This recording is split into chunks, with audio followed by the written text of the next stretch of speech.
यन्तो मां ये जना पर्युपासते तेषां नित्याभियुक्तानां योगक्षेमं वहाम्यहम्. आज श्री स्वामींच्या अक्कलकोटी प्रगट होण्याचा पुण्य दिवस आहे. अनेक जण मला काल म्हणताना म्हणाले की आज स्वामी जयंतीचा दिवस आहे. आजच्या दिवसाला स्वामी जयंती म्हणणं कितपत योग्य आहे मला माहीत नाही, कारण स्वामी स्वतः अक्कलकोटला प्रगट होण्याच्या आधी तब्बल 300 वर्ष श्रीशैलच्या या घनदाट जंगलामध्ये ध्यानमग्न होते. आणि स्वामींची मूळ ओळख जी आहे ही प्रभू भगवान श्री गुरु दत्तात्रयांचे चौथे अवतार या स्वरूपात त्यांचं स्वरूप आहे. त्यामुळे अक्कलकोट या ग्रामी आजच्या दिवशी प्रकट झाले हे म्हणणं जास्त संयुक्तिक वाटतं मला. भगवान श्री गुरु दत्तात्रयांचे जे अवतार कार्य आहे ते अनेक शतकांना व्यापून आहे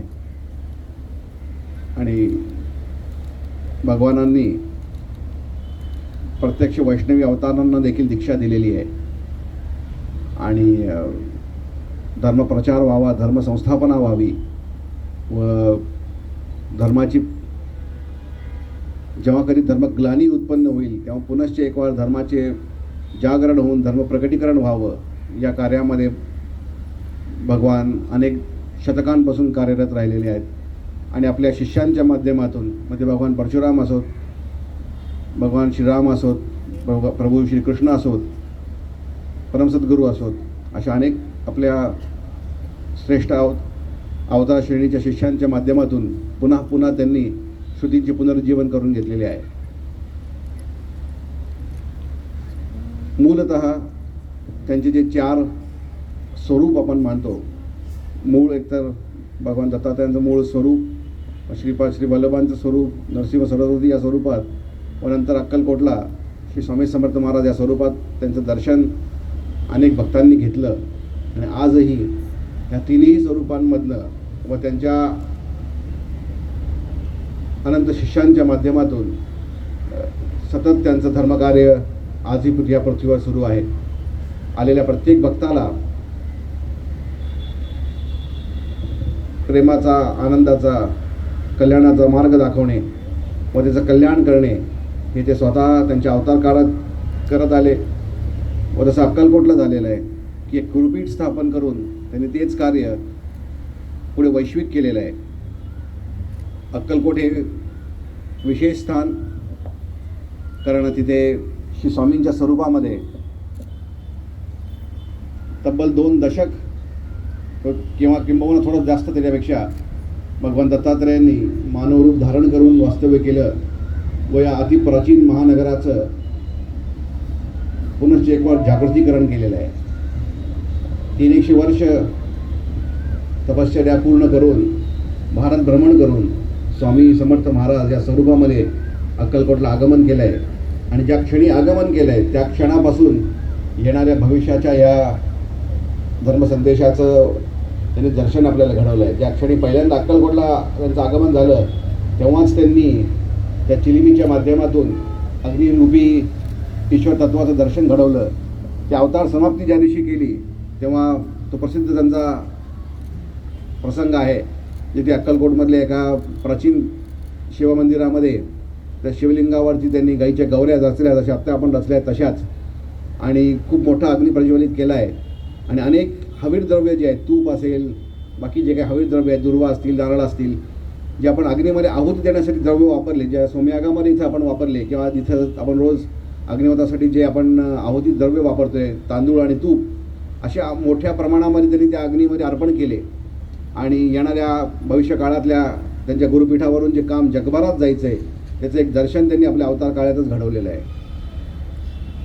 त्यांच्या या 20-21 वर्षांच्या वास्तव्याच्या दरम्यान अनेक सांकेतिक मार्गातून त्यांनी अक्कलकोट शहर हे गुरुपीठ, त्यांची गुरुपरंपरा, येणारं जागतिक अग्निहोत्र प्रचाराचं कार्य जे आहे ह्याचा अनेक वेळा संकेत त्यांनी दिले आणि आपल्या शिष्यांना सांगून ठेवलं होतं की आमच्या नंतर जे येतील ते धर्मप्रगटीकरण करतील आणि धर्माचं जागरण विश्वभरामध्ये करतील आणि धर्मसंस्थापना व्हावी, धर्मराज्य प्रस्थापित व्हावं असं त्यांचं कार्य असेल.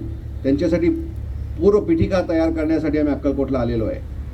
आणि ती पूर्वपीठिका म्हणजे गुरुमंदिरचं गुरुपीठ आणि त्याच्यानंतर त्याच गुरुपीठावरती विराजमान होऊन परम सद्गुरू श्री गजानन महाराज यांनी पंचसाधन मार्ग व अग्निहोत्राचा संदेश जो दिला तो जगाच्या आज 40हून अधिक देशांमधनं आज त्याचं आचरणकर्ते उपस्थित आहेत.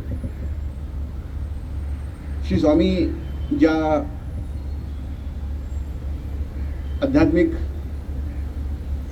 ज्याला आध्यात्मिक कोटी म्हणलं जातं की आध्यात्मिक जी श्रेणी असते तिथून त्यांचं जे अवतरण झालेलं आहे तसं बघितलं तर अक्कलकोटचं हे जे गुरुपीठ आहे हे जगातलं सगळ्यात आत्ताचं आदर्श किंवा वंदनीय असं गुरुपीठ आहे.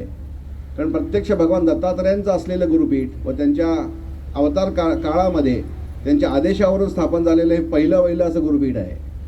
त्यामुळे जर आपण गुरुपरंपरांची श्रेणी बघितली तर अक्कलकोटचं हे जे गुरुपीठ आहे हे सर्वोच्च मानलं जाऊ शकतं.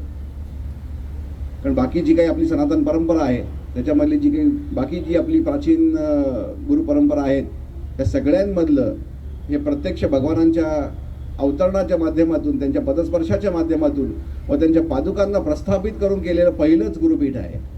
आपण नसोबावाडीला जात असाल, आपण पिठापूरला कधी गेला असाल किंवा गाणगापूरला आपण जात असाल, तिथे देखील आपण भगवानांच्या पादुकांचं, त्यांच्या त्या अवतार स्वरूपाचं दर्शन घेऊ शकतो. मग त्या तिन्ही ठिकाणी स्वामींच्या माध्यमातून जशी गुरुपरंपरा सुरू केली गेली तशी आज उपस्थित नाही आहे. त्यामुळे अक्कलकोटचं वैशिष्ट्य आहे आणि आजही अक्कलकोटची जी गुरुपरंपरा आहे ती विश्वभरामध्ये वंदनीय आहे. मी अनेक संत महंत श्रेष्ठींना भेटलेलो आहे आणि जे आध्यात्मिक उच्च अवस्थेला प्राप्त झालेलं आहे अशा अनेक अनुभूतींना मी भेटलेलो आहे. त्या सगळ्यांनी जेव्हा अक्कलकोटचं नाव येतं किंवा स्वामींचं जेव्हा नाम आपण उच्चारतो तेव्हा सगळ्यांनी एकच सांगितलं की हे जे अक्कलकोटचं केंद्र आहे, अक्कलकोटचं जे गुरुपीठ आहे हे आम्हा सगळ्यांना वंदनीय आहे व सगळ्यांनी जिथं नतमस्तक व्हावं अशी ती श्रेष्ठ स्थान आहे. त्यामुळे आपलं जे कार्य आहे, अक्कलकोटचं जे काम आहे, अग्निहोत्र प्रचाराचं जे काम आहे ते प्रत्यक्ष ईश्वर आदेशित आहे हे लक्षात ठेवा आणि आपल्या प्रत्येक भक्ताला सांगा की जगभरामधले सगळ्या संत महंत प्रेषित अवतारांचं लक्ष अक्कलकोटकडे आज लागलेलं आहे आणि आपल्या सगळ्यांकडे लागलेलं आहे की आपल्या हातून जे धर्मप्रचाराचं कार्य व्हायचं आहे, धर्मसंस्थापनेचं कार्य व्हायचं आहे, श्रुतींचं पुनरुज्जीवनाचं कार्य व्हायचं आहे आणि धर्मराज्य प्रस्थापित करण्याचं कार्य जे व्हायचं आहे ह्याच्या सगळ्यांकडे प्रत्यक्ष ईश्वराचं देखील लक्ष लागलेलं आहे. त्यामुळे आजचा हा दिवस हे त्या कार्याच्या सुरुवातीचा दिवस आहे. ज्या क्षणाला स्वामींनी अक्कलकोटी आगमन केलेलं आहे त्या क्षणापासून ते आजचा दिवस जर आपण बघितला तर जगामध्ये न भूतो न भविष्यती परिवर्तन झालेलं आहे. 1800चा तो काळ आठवा आणि 2024चा आत्ताचा दिवस बघा. मानवाने या मागच्या 2 दशकांमध्ये काही 100 वर्षांची प्रगती केलेली आहे आणि ही सगळी जी प्रगती आहे याचा आशीर्वाद, याच्या हे कुठेतरी आत्मिक बळ हे स्वामींच्या कृपाशीर्वादामुळे लाभलेलं आहे. आज आपल्या जीवनामध्ये देखील जे काही परिवर्तन त्यांच्या दर्शनापासून आपण अनुभवलं असेल त्याची देखील सुरुवात या आजच्याच दिवशी झाली असावी आणि त्यांनी अक्कलकोटसारख्या या छोट्याशा गावामध्ये यावं, अनेक वर्ष वास्तव्य करावं, आपल्या भक्तांना अनेक लीलांमधनं सांकेतिक दर्शन द्यावं. अनेक वेळा मी बघतो लोक मला विचारतात की स्वामींच्या विषयी आम्हाला थोडं सांगा. मग त्यांना अपेक्षित असते की काहीतरी कथाकथन मी सांगेन, एखादा लीला मी सांगेन की स्वामी आले मग त्यांनी ह्याला असं स्पर्श केलं मग ते तसं झालं, अशी कुठली तरी कथा सांगावी अशी त्यांची अपेक्षा असते. पण त्या सगळ्या लीलांच्या माध्यमातून, त्या लीलांच्या पाठीमागे त्यांची जी सांकेतिक दर्शन त्यांचं जे घडवायचं असतं त्याच्याकडे मात्र कोणाचं लक्ष कधी वेधलं गेलेलं नाही आहे. की स्वामींनी आशीर्वाद दिला आणि एका विहिरीला पाणी लागलं अशी एक आख्यायिका प्रसिद्ध आहे. पण मग आपण आपल्या प्रयत्नातून विहिरींमधनं जलसंचय करून पाणी साठा करावा व सगळ्या समाजासाठी जलाची उपलब्धी करून द्यावी, हा त्याला सांकेतिक संदेश आपण कधी बघितलेला नाही आहे. दरवेळेला प्रत्येक विहिरीला 20 वर्ष करून त्यात पाणी उत्पन्न करणार आहेत का? पण त्याच्यामध्ये पाणी साठवलं जाऊ शकतं, जलसंचय केला जाऊ शकतो आणि ते आपल्याला वापरण्यासाठी पाण्याची गरज पडणार आहे येणाऱ्या काळामध्ये त्याचा तुटवडा होणार आहे आणि मानव समाजाला जलसंचयाकडे लक्ष वेधलं जायला पाहिजे, हा सांकेतिक भाग त्यांनी ते दाखवून दिलेला आहे. जसं अग्नीच्या माध्यमातून येणाऱ्या भविष्यकाळातील उपासनेचा मार्ग त्यांनी दाखवला, जसं कडुलिंबाचा पाला खाल्ल्याने पित्ताचे आजार कमी होतात हे देखील सांगितलेलं आहे. मग त्याच्यामध्ये निसर्गप्रधान जीवनशैली असावी, आपली सगळी जी काही आरोग्य व्यवस्था आहे ती निसर्ग आधारित असावी, हा जो सांकेतिक मार्ग त्यांनी दाखवला आहे त्याच्याकडे देखील आपलं लक्ष वेधलं गेलं पाहिजे. स्वामींकडे बघताना, त्यांच्या चरणी विलीन होताना कुठले तरी चमत्कार घडवावेत त्यांनी, इतक्या लहान दर्जाचे त्यांना मानणं फार चुकीचं ठरेल. असे छोटे मोठे चमत्कार करण्यासाठी एखादा जादूगार देखील पुरतो, पण स्वामींच्या सारखी श्रेष्ठ श्रेणीची व्यक्ती जेव्हा अवतार धारण करतात तेव्हा काहीतरी लाक्षणिक व्हावं अशी अपेक्षा असते. मग अक्कलकोटसारख्या लहानशा गावामध्ये येऊन तिथल्या स्थानिक लोकांना काहीतरी 4 चमत्कार दाखवावेत, इतकं पुरतं जर आपण स्वामींचं जीवित कार्य मर्यादित केलं असेल तर आपल्याला स्वामी काहीच कळले नाही असं होतं. अनेक वेळा लोकांना मी म्हणताना बघतो, स्वामी म्हणाले भिऊ नकोस, मी तुझ्या पाठीशी आहे. म्हणजे मी काहीही पुढं करावं आणि ते माझ्या पाठीशी उभे राहतील असं होणार नाही आहे. मला माझ्या जीवनामध्ये देखील परिवर्तन घडावं लागणार आहे. जर माझ्या जीवनात परिवर्तन मी घडवलं नाही तर किती काळ ते माझ्या मागे उभे राहतील. किंबहुना हा विचार करायला पाहिजे मी की जर माझ्या पाठीशी ते उभे असतील तर मी पुढं काय काम करणार हे ते लक्षात ठेवून करायला पाहिजे. की ते बघतायत माझ्याकडे, ते माझ्या पाठीशी उभे आहेत, पण मी पुढं जे काही करतोय, बोलतोय, चालतोय, वागतोय ते त्यांना पटणार आहे का? मग आपण आपल्या वागण्यामध्ये, बोलण्यामध्ये, विचार करण्यामध्ये, आचार विचारांमध्ये परिवर्तनच नाही केलं आणि ते आपल्या पाठीशी उभे राहून आपल्याला सारखं पाठीवर थाप देतं असा विचार केला तर ती चूक ठरणार आहे. कारण स्वामी अत्यंत कडक शिस्तप्रिय आहेत, बोलताना कठोर आहेत.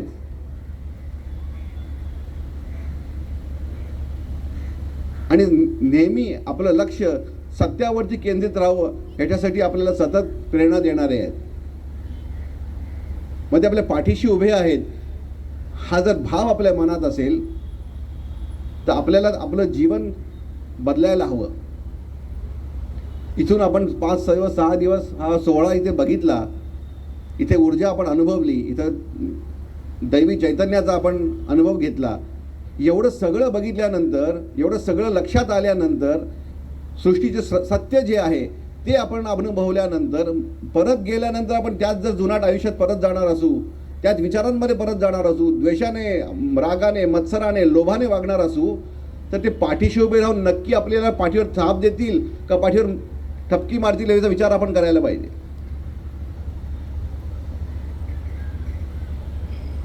कारण आपण त्यांचं जर वाङ्मय वाचलं असेल तर जिथं कौतुक करायचं तिथं भरभरून त्यांनी कौतुक केलेलं आहे, पण जिथे ठणकावून सांगायचं आहे तिथे कठोरपणे सांगितलेलं आहे. मग ते आपल्याला आपल्या सदैव आपल्या बरोबरी हवेत, आपल्या हृदयामध्ये हवेत, आपल्या पाठीशी हवेत. आपल्या प्रत्येक जीवनातल्या करणाऱ्या कामाला त्यांचा आशीर्वाद लाभावा अशी अपेक्षा जर असेल मग आपलं जीवनामधलं प्राप्तव्य देखील बदलायला हवं, आपले विचार बदलायला हवेत. मग त्यांच्याकडनं आपल्याला पाठीवरती शाबासकीची थाप मिळेल.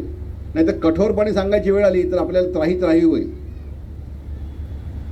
आणि ते गुरु आहेत आपले. गुरु एक आईसारखी असते.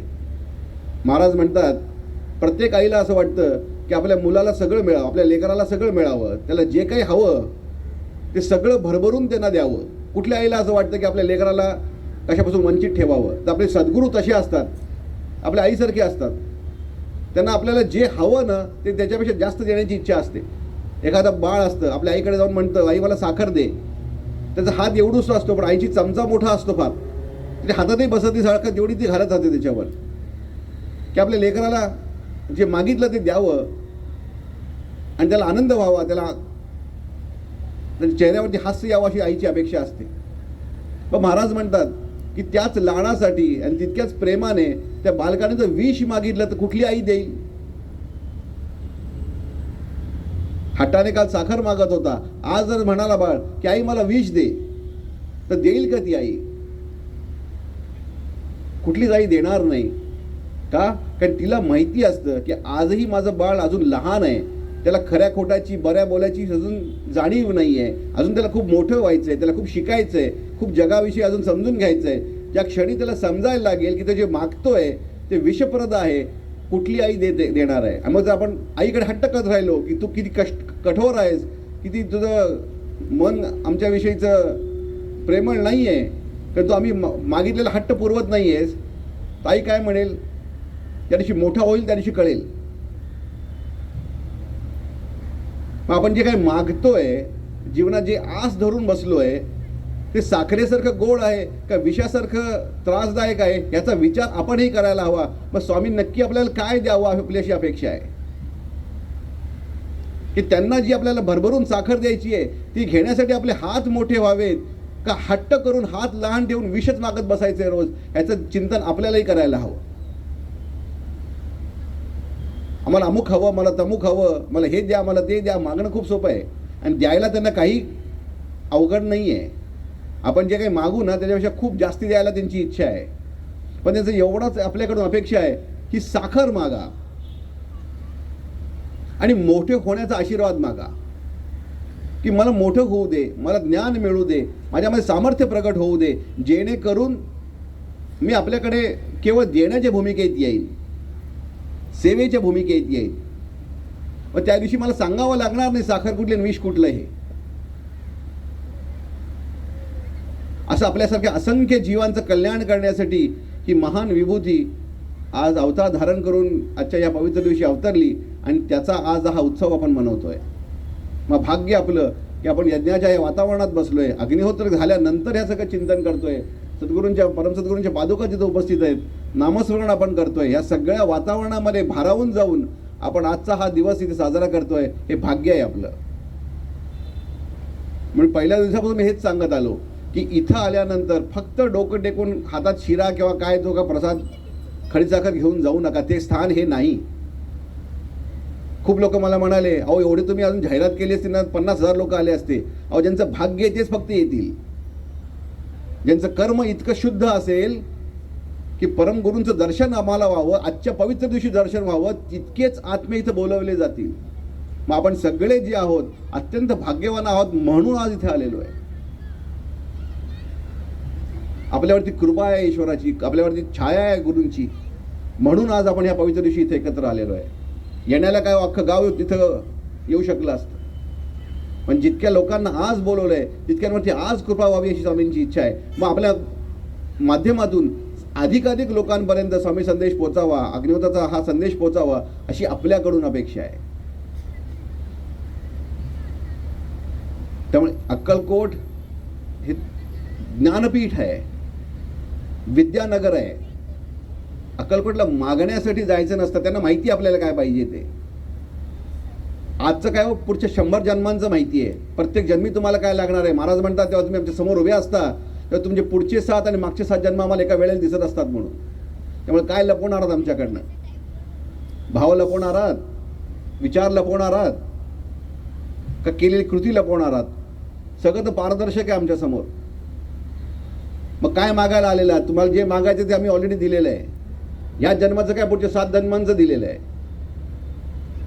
मग अक्कलकोटला त्या भूमिकेत गुरूंचरणी जायचं नाही आहे. अक्कलकोटच्या या ज्ञानपीठासमोर या विद्यानगरामध्ये आपण सेवेच्या भूमिकेत जायचं आहे. कारण ज्या क्षणी आपण गुरुसेवेत लागू त्या क्षणी आपल्या उत्कर्षाचा, उन्नतीचा द्वार आपल्या समोर स्वामी उघडा करतात. त्यामुळे आजच्या या पवित्र दिवशी, ज्या दिवशी भगवान दत्तात्रयांचे हे मानव रूप अक्कलकोटसारख्या त्या पावनभूमीमध्ये आज अवतरले, त्याचा आजचा हा जर सण आपण साजरा करत असू तर त्या गुरूंच्या चरणी जर एक पुष्प व्हायचं असेल तर आपल्या जीवनामध्ये परिवर्तन करेन हा भाव त्यांच्या चरणासमोर व्यक्त करूया.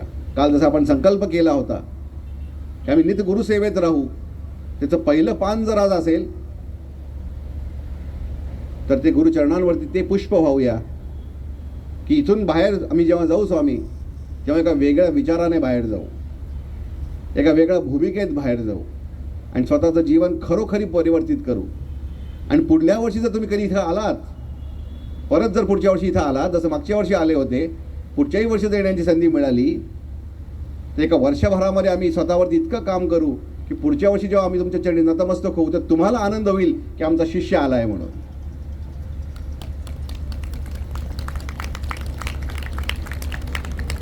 त्यांच्या चेहऱ्यावरती ते स्मितहास्य, त्यांच्या मनामध्ये तो गर्व, अभिमान वाटावा, असं जीवन आपल्याला पुढच्या एका वर्षभरात उभं करता येतं.